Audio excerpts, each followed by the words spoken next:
2021 കണ്ടുവരുന്നൊരു trend എന്ന് പറയുന്നത് മിക്ക സ്മാർട്ട് ഫോൺ കമ്പനീസും വലിയ ക്യാമറ കമ്പനീസുമായിട്ട് ഒരു കൊളാബറേഷൻ കണക്ക് ഫോൺസ് ഇറക്കുന്നതാണ്. അതായത് അവരുടെ ക്യാമറ സിസ്റ്റം നല്ലതെന്ന് കാണിക്കാൻ വേണ്ടി ചെയ്യുന്നൊരു പരിപാടിയാണ്.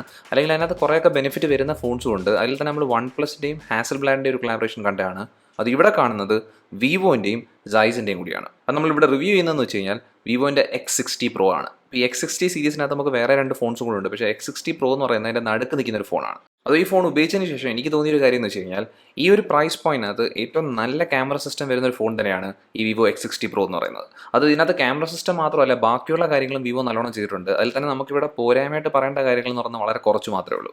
അതിൻ്റെ പ്രൈസ് പോയിന്റ് നോക്കാൻ നേരത്ത് നമുക്ക് ഇന്ത്യയിൽ ഒരൊറ്റ യൂണിറ്റ് മാത്രമേ വിൽക്കുന്നുള്ളൂ. അത് ആ യൂണിറ്റിൻ്റെ പ്രൈസിംഗ് എന്ന് പറയുന്നത് 50,000 ഇന്ത്യൻ റുപ്പീസാണ്. അത് നമുക്ക് ഈ പ്രൈസിങ്ങിന് കിട്ടുന്ന റാം എന്ന് പറഞ്ഞാൽ 12 GB സ്റ്റോറേജ് ഓപ്ഷൻ 256 GB ആണ്. അത് നമുക്ക് ആദ്യം തന്നെ ഈ ഫോണിൻ്റെ ക്യാമറ സിസ്റ്റം നോക്കാം. കാരണം എന്ന് വെച്ച് കഴിഞ്ഞാൽ ഞാൻ പറഞ്ഞില്ല, അതാണ് ഏറ്റവും ഭയങ്കര ഹൈപ്പ് കിട്ടിയൊരു കാര്യം. അതിൽ നമ്മളിവിടെ ബാക്കിൽ നോക്കുവാണെങ്കിൽ നമുക്കിവിടെ ബാക്കിൽ 3 ക്യാമറയാണ് വരുന്നത്. അപ്പോൾ ഈ 3 ക്യാമറയ്ക്കകത്തുള്ള മെയിൻ സെൻസർ എന്ന് പറയുന്നത് ഒരു 48 മെഗാ പിക്സൽ വൈഡ് ആംഗിൾ ക്യാമറയാണ്. ഇതിൻ്റെ ആപ്പച്ചർ f1.5 ആണ്. ഇതിനകത്ത് നമുക്ക് ഗിംബിൾ സ്റ്റെബിലൈസേഷൻ കിട്ടുന്നുണ്ട്. പിന്നുള്ളൊരു ക്യാമറ എന്ന് പറഞ്ഞാൽ ഒരു ടെലിഫോട്ടോ ക്യാമറയാണ്. അതൊരു 13 മെഗാ പിക്സൽ ക്യാമറയാണ്. ഇതിൻ്റെ ആപ്പച്ചർ f2.5 ആണ്. ഇതിനകത്ത് നമുക്ക് 2x ഒപ്റ്റിക്കൽ സൂമാണ് തന്നേക്കുന്നത്. പിന്നെ അവസാനത്തെ ക്യാമറ എന്ന് പറയുന്നതും ഒരു 13 മെഗാ പിക്സൽ ക്യാമറയാണ്. അതൊരു അൾട്രാ വൈഡ് ആംഗിൾ ക്യാമറയാണ്. അതിൻ്റെ ആപ്പച്ചർ f2.2 ആണ്.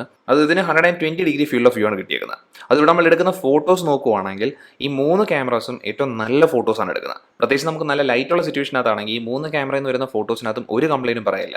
ഇച്ചിരി കോൺട്രാസ്റ്റ് കൂടിയ ഫോട്ടോസാണ്, പക്ഷേ എനിക്ക് ഒരുപാട് ഇഷ്ടപ്പെട്ട ഫോട്ടോസാണ്. അത് നമുക്കിപ്പോൾ ഒരു സോഷ്യൽ മീഡിയയിൽ അപ്ലോഡ് ചെയ്യണമെങ്കിലോ അല്ലെങ്കിൽ നമുക്ക് ഉപയോഗിക്കണമെങ്കിൽ തന്നെ നല്ല ക്ലാരിറ്റി ഉണ്ട്. ഡൈനാമിക് റേഞ്ച് ഒക്കെ പെർഫെക്റ്റ് ആണ്. അത് മാത്രമല്ല കളേഴ്സ് കുറച്ച് സാച്ചുറേഷൻ കൂടി നിൽക്കുവാണെങ്കിലും ആ ഫോട്ടോ കാണാൻ നേരത്ത് മൊത്തത്തിലുള്ള സീൻ എടുക്കുവാണെങ്കിൽ നല്ല രീതിയിലാണ് ഫോട്ടോ വന്നേക്കുന്നത്. പ്രത്യേകിച്ച് നമ്മൾ സ്കൈ നോക്കുവാണെങ്കിൽ നല്ല രീതിയിൽ തന്നെ ബ്ലൂ വരുന്നുണ്ട്. പിന്നെ അതുകൂടാതെ നമ്മൾ ഇപ്പോൾ ഗ്രാസോ അല്ലെങ്കിൽ പച്ചയുള്ള എന്തെങ്കിലും ഒരു എഫക്റ്റ് നോക്കുവാണെങ്കിൽ അത് നല്ല ഷാർപ്പായിട്ട് ഇരിക്കുകയാണ്. അതായത് എനിക്ക് ഈ ഫോട്ടോസിനകത്ത് കംപ്ലയിൻസ് ഒന്നും പറയാനില്ലായിരുന്നു. പിന്നെ വേറെ കാര്യം എന്ന് പറഞ്ഞു കഴിഞ്ഞാൽ ഷാർപ്നെസ് നോക്കാൻ നേരത്ത് നല്ല സൂം ചെയ്ത് നോക്കിയാൽ പോലും ആ ഷാർപ്നെസ് നല്ലോണം മെയിൻറ്റെയിൻ ചെയ്യുന്നുണ്ട്. അതായത് നമ്മളിപ്പോൾ നല്ല ലൈറ്റുള്ളൊരു സിറ്റുവേഷനിൽ എടുക്കുവാണെങ്കിൽ ഈ 3 ക്യാമറ വെച്ച് എടുത്താലും ഈ 3 ഫോട്ടോസിനകത്ത്, അതായത് ഈ 3 ഡിഫറൻറ്റ് ഫോക്കൽ ലെന്ത് വന്നേക്കുന്ന ഫോട്ടോ എടുത്ത് നോക്കിയാൽ പോലും അതിനകത്ത് നമുക്ക് ആ ഒരു ടോൺ ചേഞ്ച് അധികം കാണുന്നില്ലായിരുന്നു. അപ്പോൾ അതെന്ന് പറഞ്ഞാൽ നല്ലൊരു കാര്യമാണ്. അപ്പോൾ നമുക്കിപ്പോൾ വേണമെങ്കിൽ വൈഡ് ആംഗിൾ ഷോട്ട് എടുക്കാം, അല്ലെങ്കിൽ നമുക്ക് വേണമെങ്കിൽ സൂം ചെയ്തൊരു ഷോട്ട് എടുക്കാം, അല്ലെങ്കിൽ നമുക്കൊരു നോർമൽ ഷോട്ട് എടുക്കാനും പറ്റും. പിന്നെ ലൈറ്റ് കുറഞ്ഞൊരു സിറ്റുവേഷനിലേക്ക് പോവുകയാണെങ്കിൽ അവിടെ മെയിൻ ക്യാമറ ഏറ്റവും നല്ലോണമാണ് പെർഫോം ചെയ്യുന്നത്. അതായത് ആ ഒരു സമയത്ത് പോലും നൈറ്റ് മോഡ് എന്ന് പറഞ്ഞാൽ ഏറ്റവും പെർഫെക്റ്റ് ആയിട്ട് തന്നെ വർക്ക് ആവുന്നുണ്ട്. അത് നമുക്ക് അങ്ങനത്തെ ഒരു സിറ്റുവേഷനകത്തും ഷാർപ്നെസ്സും ഡീറ്റെയിൽസും ഒക്കെ നല്ലോണം തന്നെ മെയിൻറ്റെയിൻ ചെയ്യുന്നുണ്ട്. അപ്പോൾ അതുകൊണ്ട് തന്നെ ഈ ഫോൺ എന്ന് പറയുന്നത് നമുക്കിപ്പം ലൈറ്റ് ഉള്ള സമയത്ത് ലൈറ്റ് ഇല്ലാത്ത സമയത്ത് ഫോട്ടോ എടുക്കുന്ന സമയത്ത് നല്ലോണം പെർഫോം ചെയ്യുന്ന ഒരു ക്യാമറ സിസ്റ്റം തന്നെയാണ് ഇവിടെ വന്നേക്കുന്നത്. പിന്നെ ഇവിടെ വീഡിയോയിലേക്ക് പോകാൻ നേരത്ത് അവിടെ നമുക്ക് കുറേ അഡ്വാൻറ്റേജ് കിട്ടുന്നുണ്ട്. നമുക്കിവിടെ ഗിംബിൾ സ്റ്റെബിലൈസേഷൻ കിട്ടുന്നുണ്ട്. പിന്നെ അത് മാത്രമല്ല 4K വീഡിയോ 60 FPS എടുക്കാൻ പറ്റും. അതുകൊണ്ട് എടുക്കുന്ന വീഡിയോയുടെ ക്വാളിറ്റിയും ഏറ്റവും ബെസ്റ്റ് ആയിട്ടാണ് വന്നേക്കുന്നത്. അത് എനിക്ക് തോന്നുന്നത് വെച്ച് കഴിഞ്ഞാൽ ഇപ്പോൾ നമുക്ക് ഐഫോണൊക്കെ ആയിരുന്നു ഏറ്റവും നല്ല വീഡിയോ ക്യാമറ ആയിട്ട് പറയുന്നത്. അപ്പോൾ അതിനൊപ്പം തന്നെ വരുന്ന രീതിയിലാണ് ഇവിടെ ഈ ക്യാമറ സിസ്റ്റം വന്നേക്കുന്ന വീഡിയോ റെക്കോർഡിംഗ് സമയത്ത്. അപ്പോൾ ഞാനിവിടെ വീഡിയോ റെക്കോർഡ് ചെയ്ത സമയത്ത് തന്നെ എനിക്ക് ഈ വീഡിയോ ഇഷ്ടപ്പെട്ടിട്ടുണ്ട്. ഇതിനകത്ത് തന്നെ നല്ല സ്റ്റെബിലൈസേഷൻ ഉണ്ട്. അത് മാത്രമല്ല ഫോക്കസിങ് ഇഷ്യൂസ് ഇല്ലായിരുന്നു. പിന്നെ ആ ഒരു സാച്ചുറേറ്റഡ് ആയിട്ടുള്ള ഒരു എഫക്റ്റ് വീഡിയോയ്ക്ക് അതും കാണുന്നുണ്ടായിരുന്നു. പിന്നെ ഇത് കൂടാതെ നമുക്ക് വേണമെങ്കിൽ കുറേ എക്സ്ട്രാ ഫീച്ചേഴ്സ് ഒക്കെ ഈ ക്യാമറയ്ക്കകത്ത് വരുന്നുണ്ട്. അപ്പോൾ അതൊക്കെ നിങ്ങൾക്ക് വേണമെങ്കിൽ ഉപയോഗിക്കാൻ പറ്റുന്ന കാര്യങ്ങളാണ്. നിങ്ങൾക്ക് അതിനകത്ത് ഇഷ്ടമുണ്ടെങ്കിൽ അതൊക്കെ വെച്ച് കുറേ എഫക്ട്സ് ഉള്ള ഫോട്ടോസ് എടുക്കാൻ പറ്റും. അതായത് ഇവിടുത്തെ ബാക്ക് ക്യാമറ സിസ്റ്റം എന്ന് പറയുന്നത് ഇവർ ഹൈപ്പ് കൊടുത്തിട്ടുണ്ടെങ്കിലും ആ രീതിയിൽ തന്നെ ഇത് വരുന്നുണ്ട്. അതായത് സൈസ് ഒപ്റ്റിക്സ് നല്ലോണം തന്നെ വർക്ക് ആവുന്നുണ്ട്. അതും എനിക്ക് ഈ ക്യാമറ പാക്കേജ് ഒരുപാട് ഇഷ്ടപ്പെട്ടിട്ടുണ്ട്. അതായത് ഈ ഒരു ബഡ്ജറ്റ് നോക്കാൻ നേരത്ത് ഇതിൻ്റെ കോമ്പറ്റീഷൻ ഫോൺസ് എന്ന് പറയുന്നത് iPhone 11ഉം OnePlus 9 ഒക്കെയാണ്. അപ്പോൾ ആ ഫോൺസുമായിട്ട് കമ്പയർ ചെയ്യാൻ നേരത്ത് നല്ലോണം പെർഫോം ചെയ്യുന്ന ഒരു ക്യാമറ സിസ്റ്റമാണ് ഈ Vivo X60 Pro'നകത്ത് വന്നേക്കുന്നത്. അത് ബാക്ക് ക്യാമറയുടെ കാര്യമാണ്. ഫ്രണ്ട് ക്യാമറയിലേക്ക് പോകാൻ നേരത്ത് ഫ്രണ്ടിൽ നമുക്കൊരു ഹോൾ പഞ്ച് ക്യാമറ ആണ് വരുന്നത്. ഇതൊരു 32 മെഗാ പിക്സൽ ക്യാമറയാണ്. ഇതിൻ്റെ ആപ്പച്ചർ f2.5 ആണ്. അത് ഈ ഒരു ക്യാമറ എന്ന് പറയുന്നത് അത്ര നല്ലൊരു ക്യാമറ ഒന്നുമല്ല. പക്ഷേ എന്നാലും നമുക്ക് കുഴപ്പമില്ലാത്തതാണ്. ഉപയോഗിക്കുമ്പോൾ നമുക്ക് അത്യാവശ്യം നല്ല റിസൾട്ടൊക്കെ വരുന്നുണ്ട്. പക്ഷേ ആ ഒരു കാര്യം വരുന്നത് നല്ല ലൈറ്റുള്ള സമയത്ത് മാത്രമാണ്. കാരണം നമ്മൾ സെൽഫീസ് എടുക്കാൻ നേരത്ത് നല്ല ലൈറ്റ് ആണെങ്കിൽ അത്യാവശ്യം നീറ്റായ സെൽഫീസാണ് വരുന്നത്. പക്ഷേ നമ്മൾ ലൈറ്റ് കുറഞ്ഞൊരു സമയത്ത് ഫോട്ടോ എടുക്കുവാണെങ്കിൽ ഒരുപാട് പ്രസ്സിങ് കൂടി കണക്കത്തെ സെൽഫീസാണ് വന്നേക്കുന്നത്. അതുകൊണ്ട് തന്നെ എനിക്ക് അത്ര ഇഷ്ടപ്പെട്ടിട്ടില്ല. പിന്നെ നമ്മൾ വീഡിയോ എടുക്കുന്ന സമയത്ത് പോലും ഈ ഫ്രണ്ട് ക്യാമറ വെച്ച് വീഡിയോ എടുക്കുന്ന സമയത്ത് നമുക്ക് 1080p 30 FPS വീഡിയോ ആണ് മാക്സിമം എടുക്കാൻ പറ്റുന്നത്. അതോ വീഡിയോയുടെ ക്വാളിറ്റി എന്ന് പറയുന്നത് ഏറ്റവും ബെസ്റ്റ് ഒന്നുമല്ല. നമുക്ക് കുറച്ച് സോഫ്റ്റ് ആയ രീതിയിലാണ് വന്നേക്കുന്നത്. പക്ഷേ സ്റ്റെബിലൈസേഷൻ തിരക്കേടില്ല. എന്നാലും ഇവിടുത്തെ ഫ്രണ്ട് ക്യാമറ എന്ന് പറയുന്നത് ഈ ഒരു പ്രൈസ് എടുക്കാൻ നേരത്തെ അത്ര നല്ലതൊന്നുമല്ല. ഇതിനെക്കാട്ടി ഞാൻ പ്രിഫർ ചെയ്യുന്നതെന്ന് പറയുന്നത് iPhone 11ൻ്റെ ഫ്രണ്ട് ക്യാമറ തന്നെയാണ്. അപ്പോൾ ഇതാണ് ഇവിടുത്തെ ക്യാമറ പാക്കേജ് എന്ന് പറയുന്നത്. അത് ഇവിടുത്തെ ബാക്ക് ക്യാമറ സിസ്റ്റം ഏറ്റവും പെർഫെക്റ്റ് ആണ്. ഈ ഒരു പ്രൈസ് പോയിന്റ് ഒരു ടോപ്പ് സ്പോട്ട് എടുക്കാൻ പറ്റുന്ന ഒരു ക്യാമറ സിസ്റ്റം തന്നെയാണ്. അത് ഇതാണ് ഈ ഫോണിൻ്റെ മെയിൻ ആയിട്ടുള്ള മാർക്കറ്റിംഗ് കാര്യം എന്ന് പറയുന്നത്. അപ്പോൾ ആ ഒരു കാര്യത്തിനകത്ത് അവർ ഒരു കുഴപ്പം വരുത്തിയിട്ടില്ല. പിന്നെ ഞാൻ മുമ്പേ പറഞ്ഞായിരുന്നല്ലോ, പിന്നെ വേറെ കുറേ കാര്യത്തിന് അത് ഇവിടെ നല്ലോണം തന്നെ ചെയ്തിട്ടുണ്ട്. അതിൽ നമുക്ക് ശ്രദ്ധിക്കാൻ പറ്റുന്ന അടുത്തൊരു കാര്യം എന്ന് പറഞ്ഞു കഴിഞ്ഞാൽ ഇവിടുത്തെ ഡിസ്പ്ലേ ആണ്. ഇവിടെ വന്നിരിക്കുന്ന ഡിസ്പ്ലേ 6.56 ഇഞ്ച് AMOLED പാനലാണ്. അത് ഇതൊരു ഫുൾ HD പാനലാണ്. ഇതിനകത്തുള്ള ഏറ്റവും വലിയ കാര്യം എന്ന് പറഞ്ഞു കഴിഞ്ഞാൽ ഇത് 120 Hz റിഫ്രഷ് റേറ്റ് സപ്പോർട്ട് ചെയ്യുന്നുണ്ട്. അപ്പോൾ ഫാസ്റ്റ് റിഫ്രഷ് റേറ്റ് ഉള്ള ഒരു ഡിസ്പ്ലേ തന്നെയാണ്. അത് ഈ ഡിസ്പ്ലേയുടെ കളേഴ്സും അതൊക്കെ നമ്മൾ വ്യൂയിങ് ആംഗിൾസ് ഒക്കെ എടുക്കാൻ നേരത്തെ അതിനകത്തൊന്നും അധികം കംപ്ലയിൻസ് ഒന്നും പറയില്ല. കളേഴ്സൊക്കെ പെർഫെക്റ്റ് ആയിട്ട് കിട്ടുന്നുണ്ട്. അത് AMOLED പാനലായതുകൊണ്ട് തന്നെ നമുക്ക് ആ ഒരു ഷാർപ്നെസ് കിട്ടുന്നുണ്ട്. പിന്നെ അതുപോലെ തന്നെ ബ്ലാക്ക് ആയിട്ടുള്ള ഏരിയ നല്ല പെർഫെക്റ്റ് ബ്ലാക്ക് ആണ്. അപ്പോൾ അങ്ങനത്തെ ഗുണങ്ങളിവിടെ കിട്ടുന്നുണ്ട്. പക്ഷേ ഇവിടുത്തെ വ്യൂയിങ് ആംഗിൾ എന്ന് പറയുന്നത് നമ്മളിപ്പോൾ മെയിനായിട്ടുള്ള വ്യൂയിങ് ഏരിയ നോക്കാൻ നേരത്തെ അതിനകത്ത് ഇഷ്യൂസ് ഒന്നുമില്ല. നമ്മൾ ചരിച്ച് നോക്കുവാണെങ്കിൽ നമുക്ക് കാണാൻ നേരത്ത് പാടൊന്നുമില്ല. പിന്നെ ബ്രൈറ്റ്നസ് ലെവലിനകത്ത് തന്നെ നല്ലോണം തന്നെ ബ്രൈറ്റ് ആവുന്ന ഒരു ഡിസ്പ്ലേ കൂടിയാണ്. പക്ഷേ ഈ വ്യൂയിങ് ആംഗിളിൻ്റെ കാര്യത്തിനകത്ത് ഒരു കാര്യം ശ്രദ്ധിക്കേണ്ടതെന്ന് വെച്ച് കഴിഞ്ഞാൽ ഇതെന്ന് പറഞ്ഞാൽ ഒരു ഫ്ലാറ്റ് ഡിസ്പ്ലേ അല്ല. നമുക്ക് സൈഡ് കാണുമ്പോൾ മനസ്സിലാവും, സൈഡിൽ ഒരു കേവ് വന്നിട്ടുണ്ട്. അപ്പോൾ അങ്ങനെ കേവ് വരാൻ നേരത്ത് ഉള്ളൊരു പ്രശ്നം എന്ന് പറയുന്നത് നമ്മളിപ്പോൾ വീഡിയോ കാണുന്ന സമയത്തോ അല്ലെങ്കിൽ നമ്മൾ ഉപയോഗിക്കുന്ന സമയത്ത് തന്നെ അവിടെ ഒരു ഗ്ലെയർ എഫക്റ്റ് വരാം. അപ്പോൾ അങ്ങനത്തെ ഒരു പ്രശ്നമുണ്ട്. പിന്നെ അത് മാത്രമല്ല ഉപയോഗിക്കുന്ന സമയത്തും ചില സമയത്തൊക്കെ ഒരു ബുദ്ധിമുട്ട് വരാൻ സാധ്യതയുള്ള രീതിയിലാണ് ഈ കേർവ് ഡിസ്പ്ലേസ് വരുന്നത്. അതായത് നമുക്ക് ഈ ഡിസ്പ്ലേ കാണാൻ നേരത്ത് എനിക്ക് ഈ ഡിസ്പ്ലേ കണ്ട സമയത്ത് എനിക്ക് തോന്നിയെന്ന് വെച്ച് കഴിഞ്ഞാൽ ഇത് പഴയ സാംസങ്ങിൻ്റെ എഡ്ജ് ഡിസ്പ്ലേ ആണ് കാണുക. അതായത് അത്യാവശ്യം കേർവ്ഡ് ആയിട്ടാണ് സൈഡ്സ് വരുന്നത്. അത് സാംസങ് ഇപ്പോൾ ഇങ്ങനത്തെ രീതി മാറ്റിയിട്ട് ചെറിയ കേർവാണ് കൊടുക്കുന്നത്, അല്ലെങ്കിൽ ഫ്ലാറ്റ് ആയിട്ടുള്ള ഡിസ്പ്ലേ ആണ് ഇറക്കുന്നത്. അത് എനിക്ക് കൂടുതൽ ഇഷ്ടം എന്ന് പറഞ്ഞാൽ ഫ്ലാറ്റ് ആയിട്ട് വരുന്ന ഡിസ്പ്ലേ ആണ്. അപ്പോൾ അങ്ങനത്തെ ഒരു കാര്യമാണ് എനിക്ക് ഇവിടെ ഈ ഡിസ്പ്ലേക്കകത്ത് അത് ഇഷ്ടപ്പെടായിരുന്നത്. പക്ഷേ നമ്മൾ ഇവിടുത്തെ പെർഫോമൻസിലേക്ക് ഇനി പോവുകയാണെങ്കിൽ പെർഫോമൻസും ഈ ഫോണിനകത്ത് ഒരു കംപ്ലൈൻറ്റും പറയാൻ പറ്റാത്തൊരു കാര്യമാണ്. കാരണം ഇവിടെ ഉപയോഗിച്ചിരിക്കുന്ന പ്രൊസർ എന്ന് പറയുന്നത് ഏറ്റവും ലേറ്റസ്റ്റോ അല്ലെങ്കിൽ ഏറ്റവും ഫ്ലാഗ്ഷിപ്പ് ആയിട്ടുള്ള പ്രൊസർ അല്ല. അതിന് പകരം സ്നാപ്ഡ്രാഗൻ്റെ 870 ചിപ്സെറ്റ് ആണ്. അതായത് ഈ സ്നാപ്ഡ്രാഗൺ 870 എന്ന് പറയുന്ന ചിപ്സെറ്റ് സ്നാപ്ഡ്രാഗൻ്റെ 865+ൻ്റെ ഒരു പ്ലസ് വേർഷൻ കണക്കാണ്. നമുക്കറിയാം ഇപ്പോഴത്തെ ഫ്ലാഗ്ഷിപ്പ് സ്നാപ്ഡ്രാഗൺ പ്രൊസർ എന്ന് പറയുന്നത് സ്നാപ്ഡ്രാഗൺ 888 ആണ്. അപ്പോൾ അതല്ല, അതിൻ്റെ താഴെ നിൽക്കുന്ന ഒരു പ്രൊസറാണ്. പക്ഷേ എന്നാൽ പോലും ഇവിടെ പെർഫോമൻസിനകത്ത് ഇഷ്യൂസ് ഒന്നും കണ്ടില്ലായിരുന്നു. നല്ല രീതിയിലാണ് പെർഫോമൻസ് കിട്ടിയേക്കുന്നത്. അതായത് നമുക്കിവിടെ സ്മൂത്ത് ആയിട്ടാണ് എല്ലാ കാര്യങ്ങളും വർക്ക് ആവുന്നത്. അതിനകത്ത് നമുക്ക് ഈ 120 റിഫ്രഷ് റേറ്റ് ഒരു ഗുണം തന്നെയാണ്. പിന്നെ അതിൻ്റെ കൂടെ തന്നെ വിവോൻ്റെ സ്കിൻ എന്ന് പറഞ്ഞു കഴിഞ്ഞാൽ ഫൺ ടച്ച് OS ആണ്. അപ്പോൾ അതിനകത്ത് നമുക്കൊരു സ്റ്റോക്ക് ആൻഡ്രോയിഡ് എഫക്റ്റ് ഒന്നും ഇല്ലെങ്കിലും ഇപ്പോൾ ഒരുപാട് മാറിയിട്ടുണ്ട്. അതുകൊണ്ട് തന്നെ ഇവിടെ ഇപ്പോൾ ഉപയോഗിച്ച സമയത്ത് ഒപ്റ്റിമൈസേഷൻ നല്ല ആയതുകൊണ്ടാകാം നല്ല സ്മൂത്ത് ആയിട്ടാണ് നമുക്ക് ഹോം സ്ക്രീനിൽ കൂടെ ബ്രൗസ് ചെയ്യുമ്പോൾ അല്ലെങ്കിൽ ആപ്പ് ഓപ്പൺ ആക്കി കഴിയുമ്പോൾ കാര്യങ്ങളെല്ലാം വർക്ക് ആവുന്നത്. അതുകൊണ്ട് തന്നെ ആ കാര്യത്തിനകത്തൊന്നും ഒരു കംപ്ലൈൻറ്റും പറയില്ല. അപ്പോൾ നമ്മൾ എന്ത് ടാസ്ക് ചെയ്താലും ഈ ഫോൺ സ്ലോ ആവുന്ന കാര്യങ്ങൾ കാണാൻ പറ്റത്തില്ല. നമ്മൾ ഹെവി ഒരു ഗെയിം കളിച്ചാൽ പോലും ഇവിടുത്തെ GPU എന്ന് പറഞ്ഞാൽ Adreno 650 ആണ്. അപ്പോൾ അതുകൊണ്ടാകാം നല്ല രീതിയിലാണ് ഗെയിമിംഗ് പെർഫോമൻസ് കിട്ടിയേക്കുന്നത്. നമുക്ക് ലാഗൊന്നും അതിനകത്തില്ല, ഫ്രെയിം ഡ്രോപ്സ് ഇല്ല. പിന്നെ ഫോൺ ചൂടാവുന്ന കാര്യം തന്നെ നോർമൽ ഹീറ്റിംഗ് മാത്രമേ ഉള്ളൂ. പിന്നെ ഇവിടെ റാമിൻ്റെ കാര്യത്തിൽ നിങ്ങൾക്ക് അറിയാവുന്ന ഒരു കാര്യമുണ്ട്, 12GB റാമാണ് ഈ വേരിയൻറ്റ് വന്നേക്കുന്നത്, നമ്മൾ ഇന്ത്യയിൽ കിട്ടുന്ന വേരിയൻറ്റ് വന്നേക്കുന്നത്. അതുകൊണ്ട് തന്നെ ഒരു 8 ആപ്പൊക്കെ മെമ്മറിയിൽ ഓപ്പൺ ആയി കിടക്കുന്നുണ്ടായിരുന്നു. പിന്നെ സ്റ്റോറേജിനകത്ത് നമുക്ക് 256GB സ്റ്റോറേജ് ഉണ്ട്.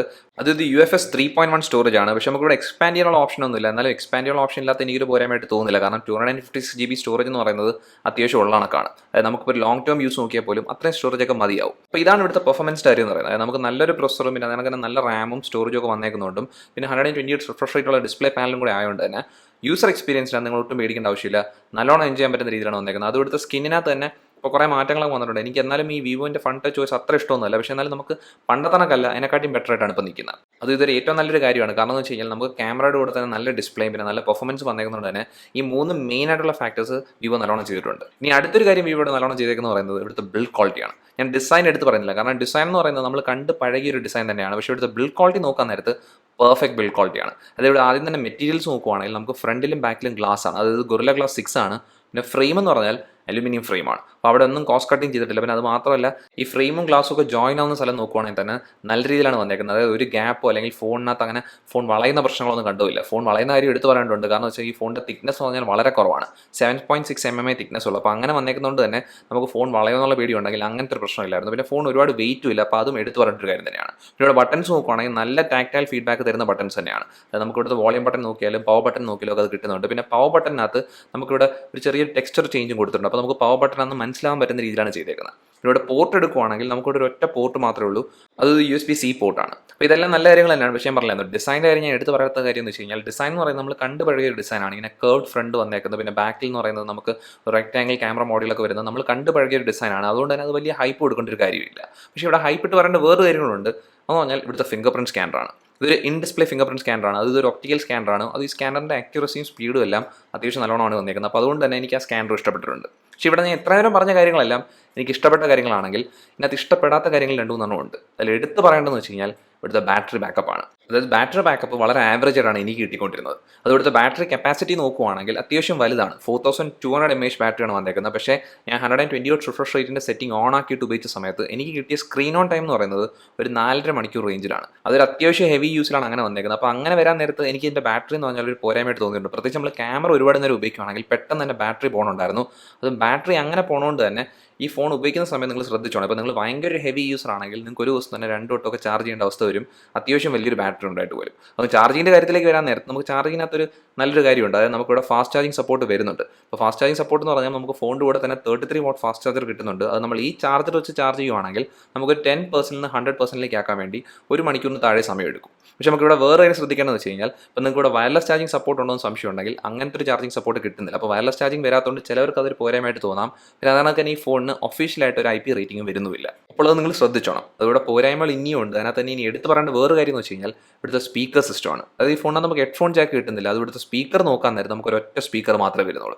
ഈ താഴെ കാണുന്നതാണ് സ്പീക്കർ. അത് ഈ ഫോണിൻ്റെ പ്രൈസിംഗ് എന്ന് പറയുന്നത് 50,000 ഇന്ത്യൻ റുപ്പീസാണ്. അപ്പോൾ ആ ഒരു പ്രൈസ് റേഞ്ച് വരുന്ന ഫോണിന് ഒരൊറ്റ സ്പീക്കർ എന്ന് പറയുന്നത് മോശമായ ഒരു കാര്യമാണ്. അത് ഈ സ്പീക്കർ എന്ന് പറയുന്നത് അത്യാവശ്യം ക്ലാരിറ്റി ഉണ്ട്, പിന്നെ ലൗഡ്നെസ്സും ഒക്കെ കിട്ടുന്നുണ്ട്. പക്ഷേ എന്നാലും ഒറ്റ യൂണിറ്റ് ചെയ്യാൻ പറ്റുന്ന കാര്യങ്ങൾ വളരെ കുറവാണ്. അപ്പോൾ അതുകൊണ്ട് തന്നെ ഇവിടുത്തെ സൗണ്ട് ക്വാളിറ്റി എനിക്ക് അത്ര ഇഷ്ടപ്പെട്ടിട്ടില്ല. അപ്പോൾ അതൊരു പോരായ്മയായിട്ട് എടുത്തു പറയേണ്ട കാര്യം തന്നെയാണ്. പിന്നെ അടുത്തൊരു കാര്യം എനിക്ക് ഇഷ്ടപ്പെടാത്തതെന്ന് വെച്ച് കഴിഞ്ഞാൽ ഈ ഫോണിന് നല്ല രീതിയിൽ തന്നെ കയ്യിൽ നിന്ന് തെന്നിപ്പോണ ഒരു കാര്യമുണ്ട്. അതായത് നമുക്കിവിടെ ബാക്ക് നോക്കാൻ നേരത്ത് ഒരു മാറ്റ് ഫിനിഷാണ് ഈ ഗ്ലാസ്സിന് വന്നേക്കുന്നത്. അപ്പോൾ അതുകൊണ്ട് തന്നെ കയ്യിൽ നിന്ന് പെട്ടെന്ന് തെന്നിപ്പോകുന്ന രീതിയിലാണ് ഈ ഫോൺ വന്നേക്കുന്നത്. അതുകൊണ്ട് ഞാൻ എന്തായാലും ഈ ഫോണിന് കേസ് ഇട്ട് തന്നെ ഉപയോഗിക്കാനേ റെക്കമെൻഡ് ചെയ്യും. നമുക്ക് ഫോണിൻ്റെ കൂടെ തന്നെ ഒരു കേസ് കിട്ടുന്നുണ്ട്. അതുകൊണ്ട് തന്നെ കേസ് ഇട്ടേ ഫോൺ ഉപയോഗിക്കാവൂ, അല്ലെങ്കിൽ ഈ ഫോൺ തറയിൽ വീഴാനുള്ള സാധ്യത കൂടുതലാണ്. പിന്നെ അവസാനമുള്ള കുറച്ച് കാര്യങ്ങളിനകത്ത് ശ്രദ്ധിക്കേണ്ടത് വെച്ച് കഴിഞ്ഞാൽ ഇവിടുത്തെ ബ്ലൂടൂത്ത് വേർഷൻ 5.1 ആണ്. പിന്നെ വൈഫൈ ഡ്യുവൽ ബാൻഡ് വൈഫൈ ആണ്. പിന്നെ നമുക്ക് എല്ലാ സെൻസേഴ്സും കിട്ടുന്നുണ്ട്, പക്ഷേ നമുക്ക് NFC വരുന്നില്ല. പിന്നെ അതിനകത്ത് ഇവിടെ ഈ ഫോണിനകത്ത് 5G സപ്പോർട്ട് കിട്ടുന്നുണ്ട്. അതായത് നമുക്ക് 5G സപ്പോർട്ട് വരുന്നൊരു ഫോൺ തന്നെയാണ്. പക്ഷേ എന്നാൽ നമ്മൾ അതിനെ ശ്രദ്ധിക്കേണ്ട ഒരു കാര്യം എന്ന് വെച്ച് കഴിഞ്ഞാൽ ഈ ഫോണിന് നമുക്ക് 2 5G ബാൻഡ് മാത്രമേ സപ്പോർട്ട് വരുന്നുള്ളൂ. പിന്നെ അവസാനമായിട്ട് ഇതിൻ്റെ ഇയർപീസ് നോക്കാൻ നേരത്ത് നല്ല ലൗഡാകുന്ന ഇയർപീസ് ആണ്. അതുകൊണ്ട് നമുക്ക് കോൾ ചെയ്യുന്ന സമയത്തൊക്കെ നല്ലൊരു എക്സ്പീരിയൻസ് ആണ് കിട്ടിക്കൊണ്ടിരുന്നത്. അപ്പോൾ ഇതൊക്കെയാണ് Vivo X60 Proൻ്റെ മൊത്തത്തിലുള്ള കാര്യങ്ങൾ എന്ന് പറയുന്നത്. അതെല്ലാം കണ്ടു കഴിയാൻ നേരത്തെ നമുക്ക് മനസ്സിലാവേണ്ട ഒരു കാര്യം എന്ന് വെച്ച് കഴിഞ്ഞാൽ ഈ ഫോൺ കുറേ നല്ല കാര്യങ്ങളുണ്ട്. അതിനകത്ത് നമുക്ക് എടുത്തു പറയേണ്ട കാര്യം എന്ന് വെച്ച് കഴിഞ്ഞാൽ ഇത് പറഞ്ഞാൽ ഒരു ബെസ്റ്റ് ക്യാമറ ഫോണായിട്ട് നമുക്ക് പറയാൻ പറ്റുന്ന ഒരു ഫോൺ തന്നെയാണ്. പിന്നെ അതിൻ്റെ കൂടെ തന്നെ നമുക്ക് നല്ല ഡിസ്പ്ലേ കിട്ടുന്നുണ്ട്. പിന്നെ പെർഫോമൻസിനകത്ത് ഇഷ്യൂസ് ഒന്നുമില്ല.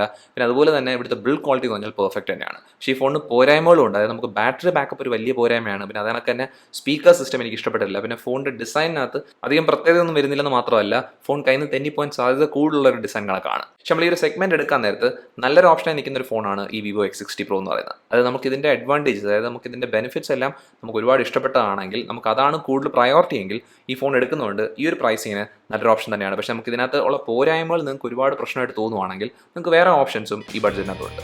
ഇത്രയുള്ള വീഡിയോ എന്ന് പറയുന്നത്. ഈ വീഡിയോ നിങ്ങൾക്ക് ഇഷ്ടപ്പെട്ടെങ്കിൽ വീഡിയോ ഉറപ്പായിട്ടും ലൈക്ക് ചെയ്യുക. അത് കൂടാതെ ചാനൽ സബ്സ്ക്രൈബ് ചെയ്യുക. ഈ ചാനൽ പ്രൊമോട്ടും ചെയ്യുക. നമുക്ക് എത്രയും പെട്ടെന്ന് അടുത്ത വീഡിയോയിൽ കാണാം.